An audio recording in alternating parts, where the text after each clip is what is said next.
Ari here, back with another YouTube video, and I'm excited because I hesitated on this topic, but I did say I want to bring this topic to my channel, but I hesitated on this topic because it's so near and dear to me, and I study this faithfully. I'm just really excited about sharing this.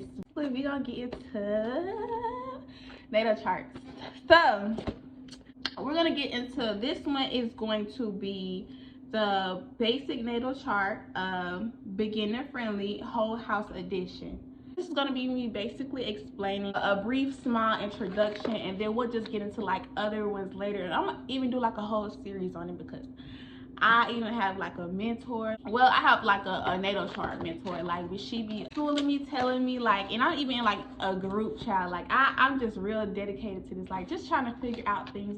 It's just a hobby I picked up and studied, but I have so much interest in it because I don't know, I feel it has some kind of truth to it, and I'm very spiritual, and I just want to know more about myself, even other people and my peers around me. So most of my friends, they're spiritual anyways, so I be asking them to send me their information. Of course it's confidential, their birth time and stuff like that, but I'm gonna use my friends.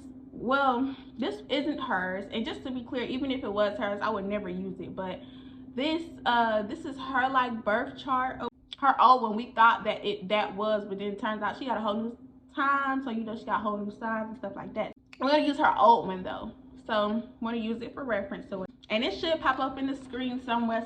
Hopefully it pop up. First, we're gonna go just do a brief overview. So the first house, and you could look at the houses, I'm gonna have it pop up somewhere, but I'm also gonna read it off to you. The first house is self-identity, appearance, and first impressions. The second house, I have this written now. The second house is work, money, income, material possessions, and your work ethic. The third house is communication, siblings, and social activities. The fourth house is family roots, mother, children, femininity. The fifth house is romance, care, fertility, and a childlike spirit. The sixth house is health, fitness, and a sense of usefulness. Seventh house is relationships, marriage, important contracts. The eighth house is sex, intimacy, loans, inheritances. The ninth house is higher education, travel, wisdom, and the 10th house is career, long-term goals, structure, status, reputation, and the 11th house is friends, groups. What did I wrote?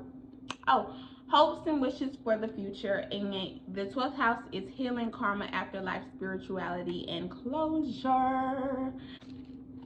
So we're just gonna get into the basic key factors. So your sun is the month you were born and the home of your birth, the home the stars were in when you were born, which typically is our birthday month. Me, for example, it would be August. So your moon sign is your emotional side, how you connect with others, and who you are all alone by yourself. Your rising sign is how others see you, how you are portrayed to the world. And I'm going to use my friend for example. Her should pop up somewhere. But her sun would be in Virgo, so that would be the month she was born in.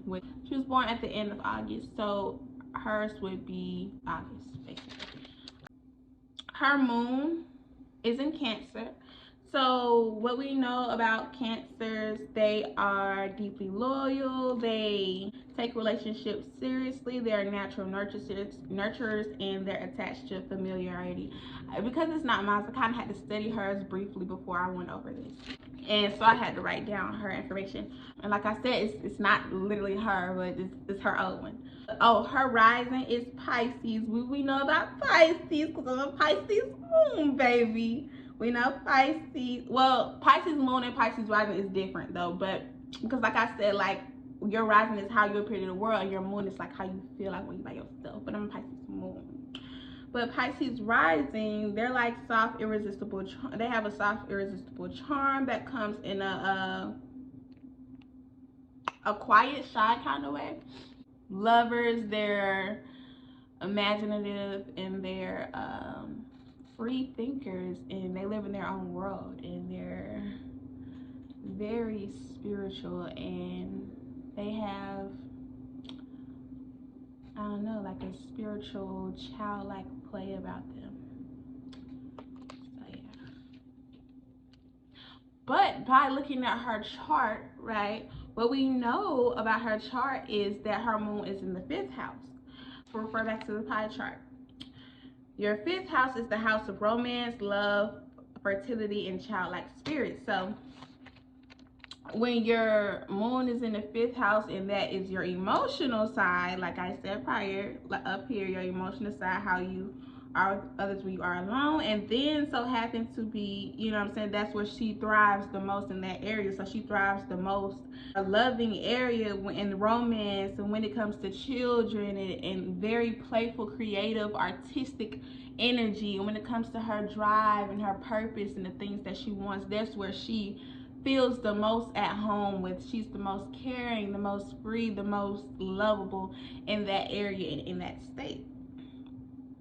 And so her rising being in Pisces, so because she's a rising, obviously it will be in the 1st house. So Pisces, rising Pisces, they tend to always have some kind of identity crisis, child. I mean, obviously, like I keep reiterating, this is not her current, so she has different moons and risings and stuff like that. But Pisces rising, they tend to always be like in an identity crisis, like something's always going on with them, and it's actually very rare to be a rising Pisces. So I think that's pretty cool. That's just a brief overview of the charts. Like, that's just a brief overview. This is whole sign, by the way. But the next one I want to get into, and we're gonna get like a little in depth. We're gonna get into like the north nodes, the south nodes, the planets and their meanings.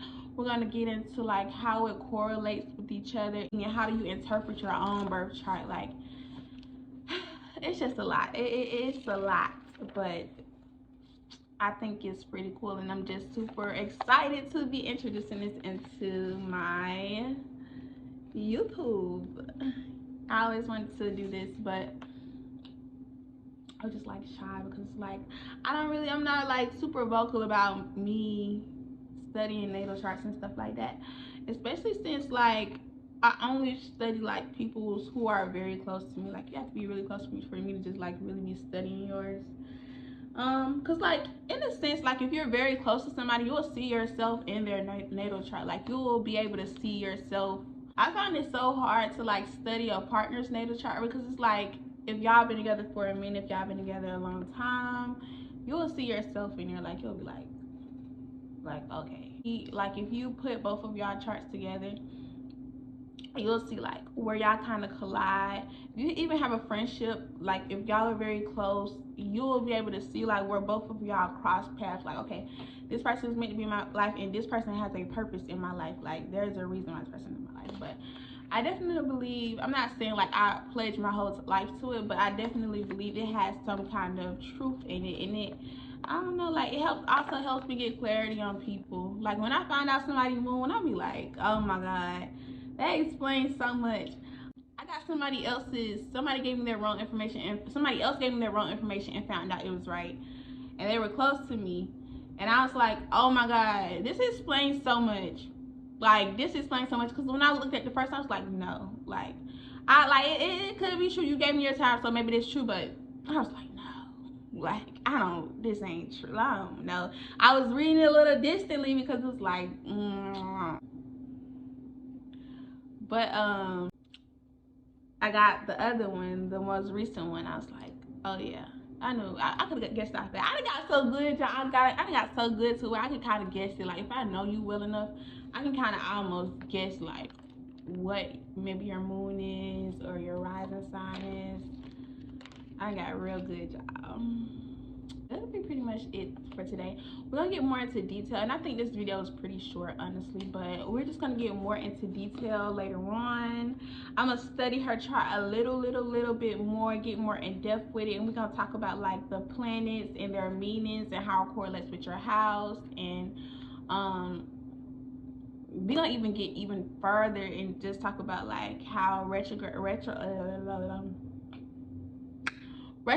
affects the events in your chart, just a whole lot of things, but we're gonna get real deep into it, and I'll see you guys because we're gonna go ahead and wrap this up, baby. I'll see you guys in my next video. I love you.